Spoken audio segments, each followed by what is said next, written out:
Et si on faisait un reboot d'une série des années 80 ?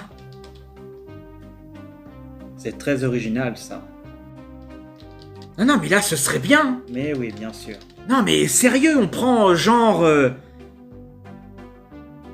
Non, mais ce sera bien et ce sera fait avec passion pour les fans. Mais, dites-moi, vous voulez faire ça avec quelle série ? K2000. Vous êtes vraiment exceptionnel, vous. Vous ne reculez devant rien et n'avez pas peur du ridicule. Ouais, je sais, c'est la définition d'un génie. Non. Tu peux m'aider de 2 minutes ? Ah bah, comme incroyable et surprenant et inimaginable hasard, je porte actuellement le t-shirt de la série.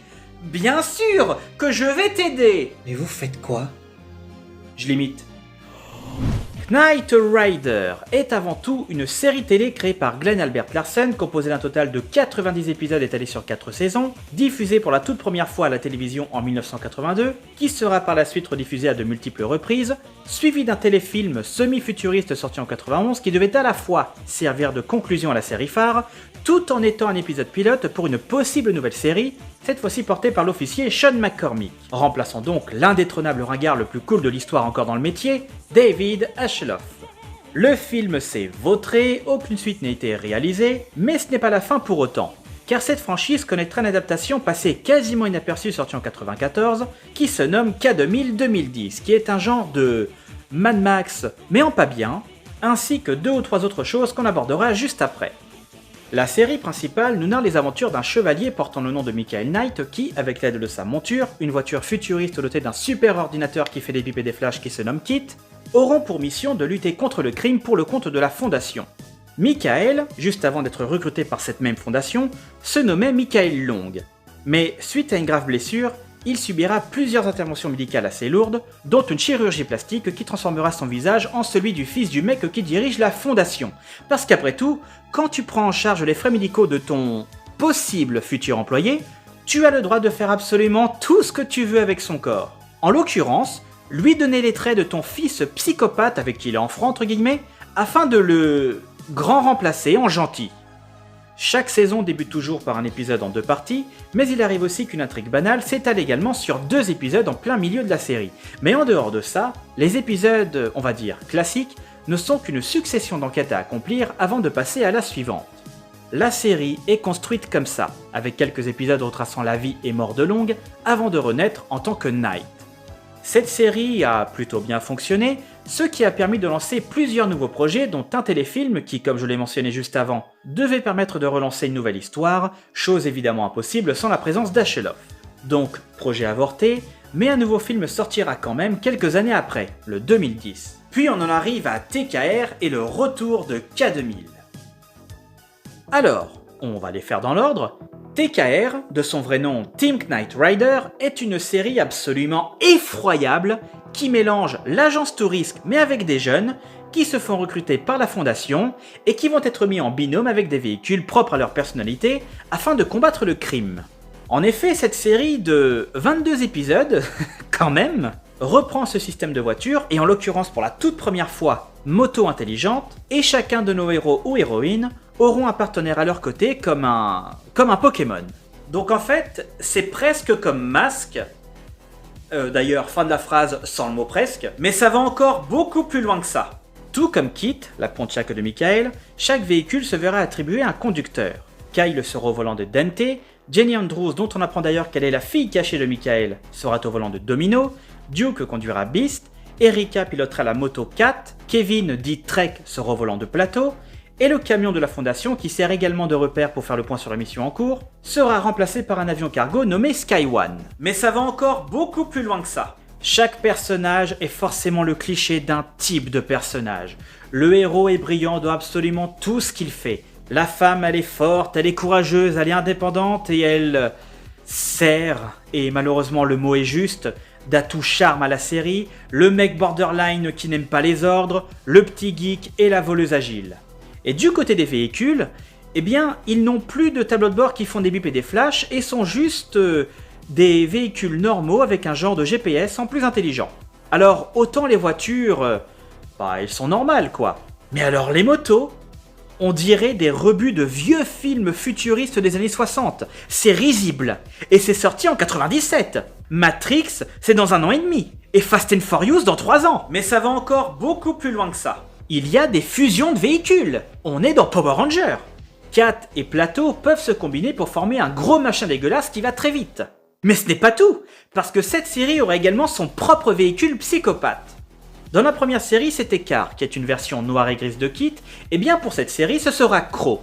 Crow est un prototype d'ordinateur de bord très intelligent qui était censé remplacer le modèle de Kit et qui prendra forme sous une F355. Mais ça va encore beaucoup plus loin que ça. Le véhicule Ford F-150 de Duke est amoureux de Jenny. Jenny la conductrice. Jenny, la fille de Michael. La Ford n'aime pas son véhicule, qui est Domino. L'ordinateur implanté dans la Ford aime Jenny. Il l'aime plus que son conducteur et fera tout pour la sauver elle en priorité, avant lui dans certains cas. Bien. Passons maintenant au retour de K2000. Diffusé chez nous pour la toute première fois en 2009 sur Canal+, donc chaîne payante, mais gratuitement un peu plus tard sur Énergie 12. C'est dire la qualité de ce truc. Eh oh, Énergie 12, c'est bien, hein. Oui, bien sûr. Il y a American Dad. Bon, il y a pas que ça, hein. Ils ont déjà diffusé des Fast and Furious, hein, et puis moi j'aime bien ça, hein. Évidemment que vous aimez bien, vous êtes déjà venu pour nous en parler. Oui, c'est vrai. Et oui, il y a déjà eu des Fast and Furious, mais c'était le Tokyo Drift. Donc ce n'est pas vraiment un Fast and Furious. Donc, que se passe-t-il lorsqu'on mélange Transformers, Fast and Furious et grossièrement tout ce qui a été fait concernant K2000 dans les années 80 et 90 ?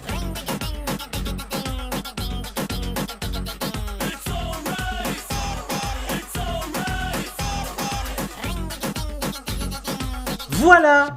Cette série a bien évidemment été annulée, surtout qu'en plus elle devait initialement être composée de 22 épisodes pour sa première saison. Elle a ensuite été réduite à 17, et malgré le soutien et aussi présence au casting, enfin en tout cas au début, de David Hasselhoff, et malgré les bonnes audiences, elle a été annulée. Comme quoi, faire des suites, des reboots, des remakes ou revivals d'anciennes licences, ça ne date pas que des années 2010 ou 2020. Il y en a déjà eu bien avant le cinéma et télévision actuelle, et ça n'a pas toujours été catastrophique. Là, je n'ai pas d'exemple en tête, mais ce n'est pas forcément une mauvaise chose. Au moins, celle-ci tente des trucs, sans pour autant être nulle comme TKR. Mais il faut de bonnes idées qui méritent une telle remise en avant. C'est l'une des critiques qu'on voit le plus souvent passer concernant les productions récentes. On n'a que des remakes, des adaptations, des reboots, des suites à d'anciennes franchises et rien d'assez neuf.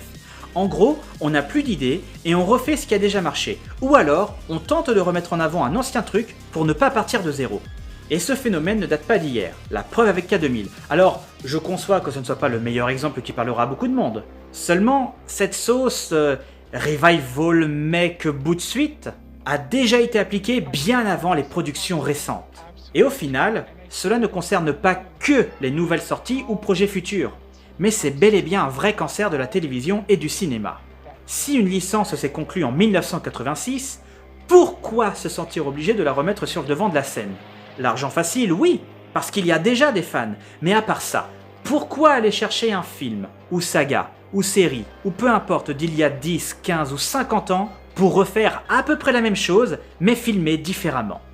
Je voulais commencer à aborder ce phénomène avec un sujet qui ne fera pas trop de bruit, histoire de prouver que, d'un côté, ce n'était pas forcément tout le temps mieux avant, mais aussi que ce ne sera pas forcément mauvais après. Des remakes sympas peuvent très bien être produits sur des licences pas forcément bonnes au départ, en l'occurrence K2000 et le retour de K2000. De base, c'est relativement moyen, et c'est typiquement le genre de série qui, une fois passé le cap des années 2000, voire même mi-90, devient très rapidement ringarde.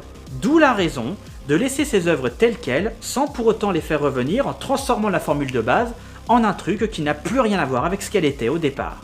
Il n'y a rien de mal à ne pas faire revenir quelque chose d'outre-tombe. Et si j'en parle aujourd'hui, c'est aussi pour mentionner que, depuis 2015, plusieurs rumeurs concernant des remakes de K2000 ont été annoncées avec de gros réalisateurs, notamment Justin Lin, qui s'est déjà occupé de plusieurs Fast and Furious, ou même James Wan, qui s'est occupé de Fast and Furious 7, des Aquaman et d'autres films. Et c'est pareil, pourquoi faire ça ? Pourquoi faire un film basé sur une licence qui date de 84 ? 40 ans d'évolution pour en arriver à refaire la même chose ? Ah mais ce ne sera pas forcément mauvais, ce sera juste inutile. Mais dans tous les cas, j'espère que cette vidéo vous a plu, et en ce qui nous concerne, on se retrouve très vite pour une toute nouvelle vidéo, ou pourquoi pas prochain thème. À très bientôt.